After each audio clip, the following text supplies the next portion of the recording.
Hello everyone, welcome back to another video, and in today's video we're gonna take a look at how to view your most played song on Spotify.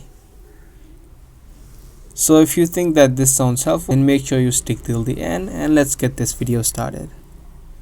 First things first, let's head over to Spotify. Now as you all know that there is no separate section of your most played songs on Spotify. Even if you head over to the library or even the settings, you wouldn't find an option of the most played songs on Spotify.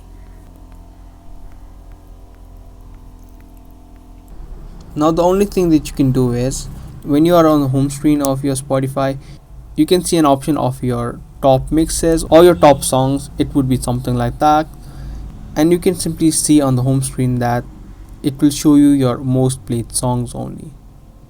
You won't see other songs besides than the song that you haven't played here.